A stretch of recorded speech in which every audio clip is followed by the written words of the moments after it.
ನಮಸ್ಕಾರ ವೀಕ್ಷಕರೇ, ತಮ್ಮೆಲ್ಲರಿಗೂ ಮತ್ತೊಮ್ಮೆ ಸಿಂಪಲ್ ಗೃಹಿಣಿ ಇಂದು ನನ್ನ ಚಾನೆಲ್ಗೆ ಆತ್ಮೀಯವಾದಂಥ ಸುಸ್ವಾಗತ. ವೀಕ್ಷಕರೇ, ಹೇಗಿದ್ದೀರಾ ಎಲ್ಲರೂ? ಬಿಗಿನಿಂಗಲ್ಲೇ ಲಾಸ್ಟ್ ವಿಡಿಯೋಗೆ ಜಾಸ್ತಿ ಜನ ಏನು ಕಮೆಂಟ್ ಮಾಡಿದ್ರಿ, ನಿಮ್ಮ ಒಂದು ಸಂದೇಹಗಳಿಗೆ ಈ ವಿಡಿಯೋದಲ್ಲಿ ಮೊದಲನೇದಾಗಿ ನಾನು ರಿಪ್ಲೈ ಕೊಡ್ತೀನಿ. ಸೊ ನಿಮ್ಮ ಕಮೆಂಟ್ಗೆ ಉತ್ತರ ನೀಡ್ತೀನಿ. ಏನಂದರೆ, ನಾನೊಂದು ರೆಸಿಪಿ, ಮಕ್ಕಳ ಒಂದು ದೇಹದ ತೂಕ ಹೆಚ್ಚಾಗೋದಕ್ಕೆ, ಮಗು ವೆಯ್ಟ್ ಗೇನ್ ಆಗಬೇಕು ಅಂತಂದರೆ ನಾನೊಂದು ರೆಸಿಪಿ ವಿಡಿಯೋನ ಹಾಕಿ ತೋರಿಸಿದ್ದೆ.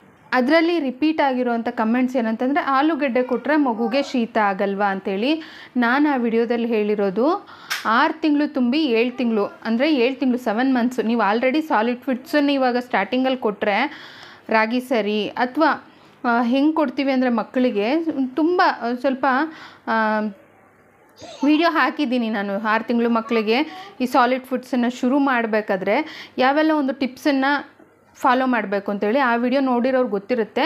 ಸ್ಟಾರ್ಟಿಂಗಲ್ಲಿ ಸಿಂಗಲ್ಲು, ಈಗ ಕ್ಯಾರೆಟ್ ಪ್ಯೂರಿ ಒಂದಿನ ಮತ್ತು ಸರಿ ಒಂದಿನ, ಸೊ ಈ ಥರ ಸಿಂಗಲ್ಲಾಗಿ ಫುಡ್ಡನ್ನು ಇಂಟ್ರಡ್ಯೂಸ್ ಮಾಡ್ಕೊಂಡು ಬರಬೇಕು. ತದನಂತರ ಕೆಲವು ದಿನಗಳಾದ ನಂತರ ಮಗುವಿಗೆ ಯಾವ ಥರ ಅಂತಂದರೆ 2 ಫುಡ್ಡನ್ನು ಕಂಬೈನ್ ಮಾಡ್ಕೊಂಡು ಕೊಡಬೇಕು. ಸೊ 6 ಮಂತ್ಸಲ್ಲಿ ನೀವು ಸಾಲಿಡ್ ಫುಡ್ಡನ್ನು ಕೊಡೋಕ್ಕೆ ಶುರು ಮಾಡಿದ್ರೆ, ನೆಕ್ಸ್ಟು 2 ಫುಡ್ ಕಾಂಬಿನೇಷನ್ ಮಾಡಿ ಯಾವಾಗ ಕೊಡೋಕ್ಕೆ ಶುರು ಮಾಡ್ತೀರ ನೋಡಿ, ಆ ಟೈಮಲ್ಲಿ ಇದನ್ನು ಕೊಡ್ಬೋದು.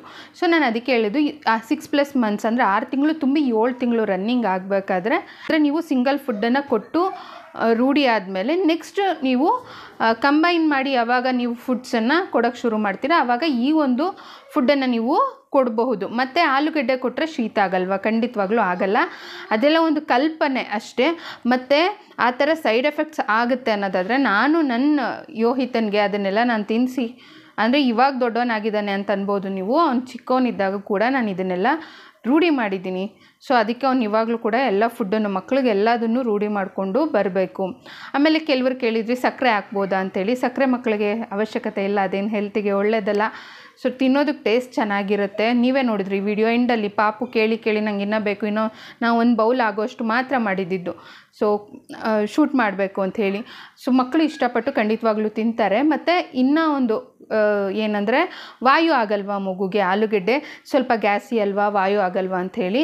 ಸೊ ಅದಕ್ಕೇ ನಾನು ವಿಡಿಯೋ ಸ್ಕಿಪ್ ಮಾಡದೆ ನೋಡದೇ ಇರೋರು ಗೊತ್ತಿರುತ್ತೆ, 1 ಚಿಟಿಕೆ ಆಗೋಷ್ಟು ಜೀರಿಗೆ ಪುಡಿನ ಹಾಕಿರೋದು, ವಾಯು ಆಗಬಾರ್ದು ಅಂತೇಳಿ.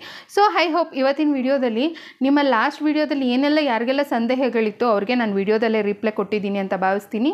ಮೊದಲನೇ ಮಗು ಆದರೆ ಇನ್ನೂ ಒಂದು ರೀತಿ ಗಾಬರಿ ಇರುತ್ತೆ, ಕನ್ಫ್ಯೂಷನ್ ಇರುತ್ತೆ, ಹೆಂಗೆ ನೋಡ್ಕೋಬೇಕು ಏನು ಅಂತೇಳಿ. ಸೊ ಅಂಥವರು ಇವತ್ತಿನ ವಿಡಿಯೋನ ಸ್ಕಿಪ್ ಮಾಡದೆ ಕೊನೆ ತನಕ ನೋಡಿ. ನಿಮ್ಮ ಒಂದು ಸಂದೇಹಗಳು ಏನಿದೆ, ಸೊ ಮಗುವನ್ನು ನೋಡ್ಕೊಳ್ಳೋದ್ರ ಬಗ್ಗೆ, ಮಗುವಿನ ಆರೈಕೆ ಬಗ್ಗೆ, ಸೊ ಇವತ್ತಿನ ವಿಡಿಯೋದಲ್ಲಿ ನಂಗೆ ಗೊತ್ತಿರೋಂಥ ಒಂದಷ್ಟು ಒಳ್ಳೆಯ ಮಾಹಿತಿಯನ್ನು ಇವತ್ತಿನ ವಿಡಿಯೋದಲ್ಲಿ ಶೇರ್ ಮಾಡ್ತೀನಿ. ಸೊ ವಿಡಿಯೋನ ಸ್ಕಿಪ್ ಮಾಡದೆ ಕೊನೆ ತನಕ ನೋಡಿ. ಯಾರೆಲ್ಲ ಚಾನಲ್ ಸಬ್ಸ್ಕ್ರೈಬ್ ಮಾಡ್ಕೊಳ್ದೆ ನೋಡ್ತಿದ್ದೀರಾ, ದಯವಿಟ್ಟು ಸಬ್ಸ್ಕ್ರೈಬ್ ಮಾಡ್ಕೊಳ್ಳಿ, ಆಲ್ ಅಂತ ಸೆಲೆಕ್ಟ್ ಮಾಡ್ಕೊಳ್ಳಿ. ಆಗ ನಾನು ಯಾವುದೇ ವಿಡಿಯೋ ಅಪ್ಲೋಡ್ ಮಾಡಿದ್ರು ನಿಮಗೆ ನೋಟಿಫಿಕೇಷನ್ ಅನ್ನೋದು ಬರುತ್ತೆ. ಸೊ ಹಾಗಿರೋ ತಡ ಮಾಡೋದು ಬೇಡ ವೀಕ್ಷಕರೇ, ಶುರು ಮಾಡೋಣ ಬನ್ನಿ.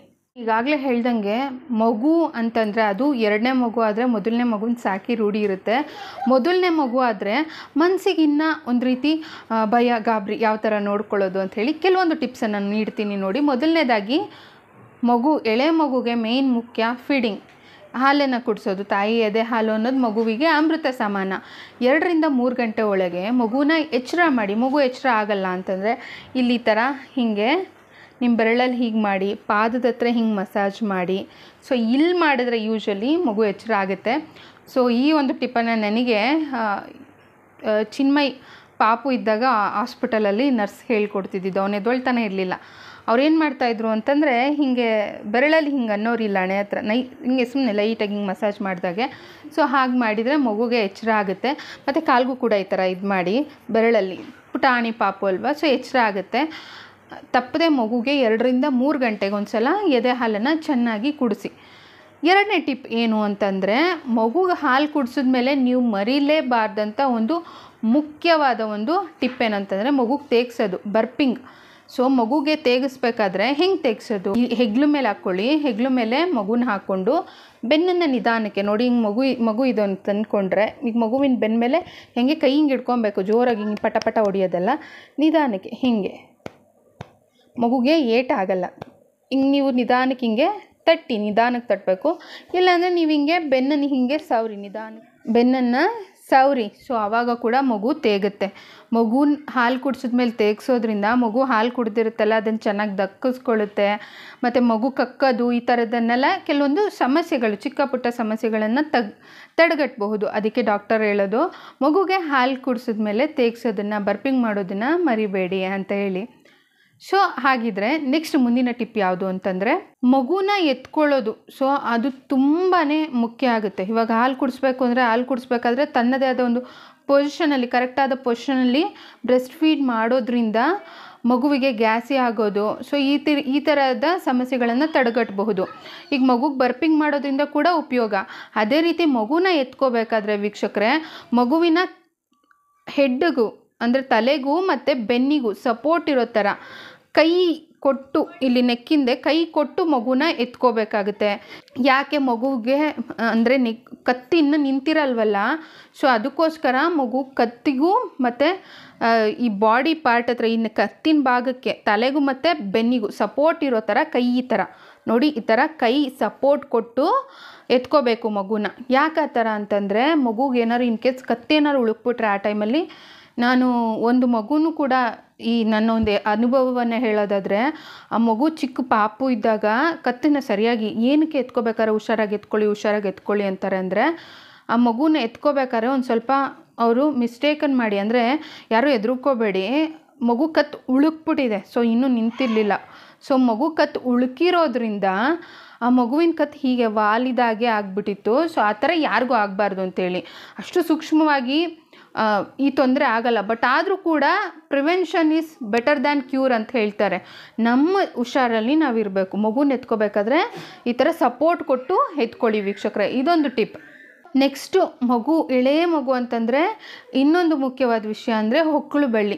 ಸೊ ಅದೇನು ಕ್ಯೂರ್ ಆಗೋದಕ್ಕೆ ಕೆಲವರಿಗೆ ಬೇಗ ಬೀಳುತ್ತೆ, ಸೊ ಇನ್ನು ಕೆಲವರಿಗೆ ಸ್ವಲ್ಪ ದಿನ ಆಗುತ್ತೆ. ಬಿದ್ದಿದ ನಂತರ ಕೂಡ ಅಲ್ಲಿ ಸ್ವಲ್ಪ ಅಂಟಿನ ರೀತಿ ಇರುತ್ತೆ ನೋಡಿ.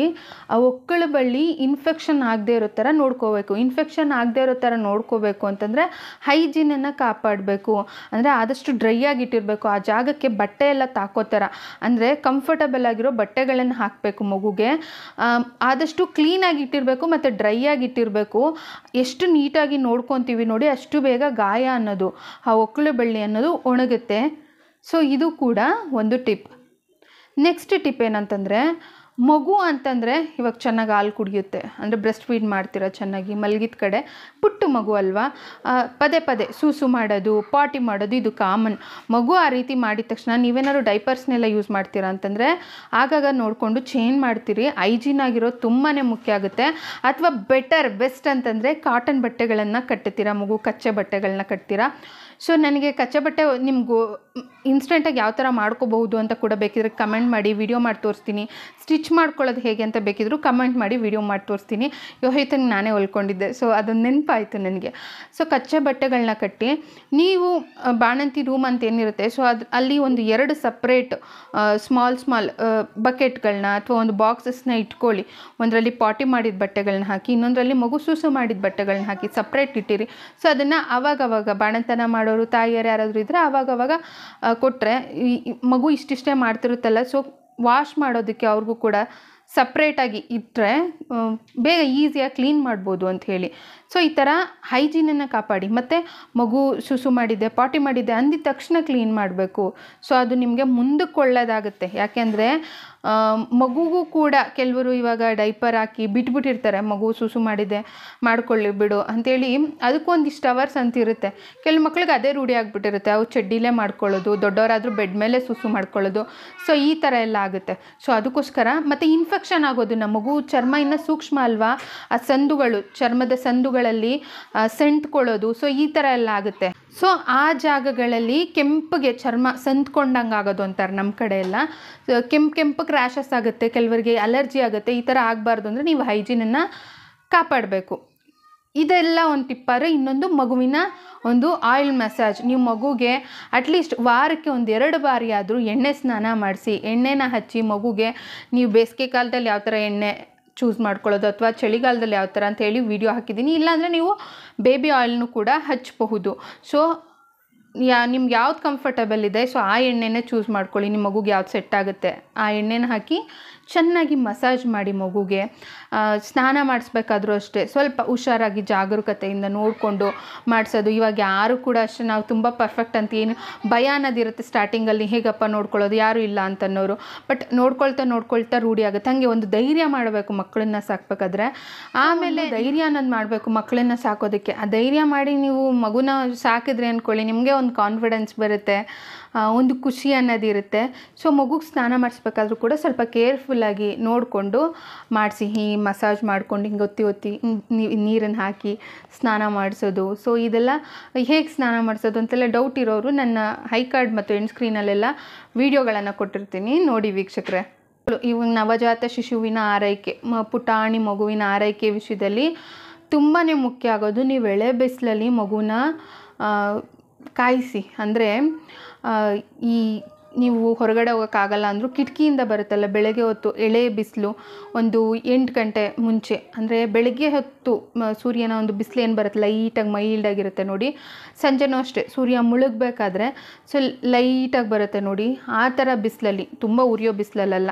ಸೊ ಆ ಥರ ಎಳೆ ಬಿಸಿಲಲ್ಲಿ ಸೂರ್ಯ ಹುಟ್ಟಬೇಕಾದ್ರೆ ಬರೋವಂಥ ಬಿಸಿಲಲ್ಲಿ ನೀವು ಮಗುವಿನ ಈ ಪ್ರೈವೇಟ್ ಜಾಗಗಳೆಲ್ಲ ಏನಾದ್ರು ಕೆಂಪಗಾಗಿದ್ರೆ ಸೊ ಅದನ್ನೆಲ್ಲ ಎಕ್ಸ್ಪೋಸ್ ಮಾಡಿ.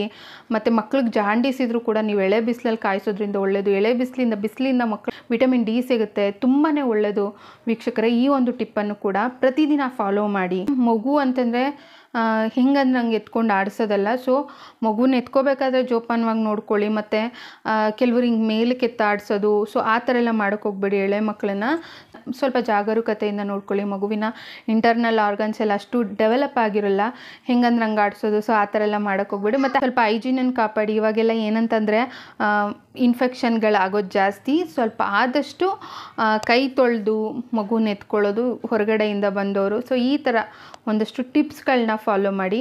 ಐ ಹೋಪ್ ಇವತ್ತಿನ ವಿಡಿಯೋದಲ್ಲಿ ನಂಗೆ ಗೊತ್ತಿರೋಂಥ ಒಂದಷ್ಟು ಪುಟ್ಟ ವಿಷಯಗಳನ್ನು ನಿಮ್ಮ ಜೊತೆಗೆ ಶೇರ್ ಮಾಡಿದ್ದೀನಿ. ಈ ಥರ ಎಷ್ಟೋ ವೀಡಿಯೋಗಳನ್ನು ಮಾಡಿದ್ದೀನಿ. ನಿಮ್ಗೇನಾದ್ರು ಯೂಸ್ ಆಗುತ್ತೆ, ಉಪಯೋಗ ಆಗುತ್ತೆ ಅಂತಂದರೆ ನೋಡಿ, ಐ ಕಾರ್ಡ್ ಮತ್ತು ಎಂಡ್ ಸ್ಕ್ರೀನಲ್ಲಿ ಬರುತ್ತೆ. ಇಷ್ಟೊತ್ತು ತಮ್ಮೆಲ್ಲರ ಒಂದು ಅಮೂಲ್ಯವಾದ ಸಮಯವನ್ನು ಇಲ್ಲಿ ನೀಡಿದ್ದೀರಾ. ವಿಡಿಯೋ ಇಷ್ಟದಲ್ಲಿ ದಯವಿಟ್ಟು ಒಂದು ಲೈಕ್ ಮಾಡಿ.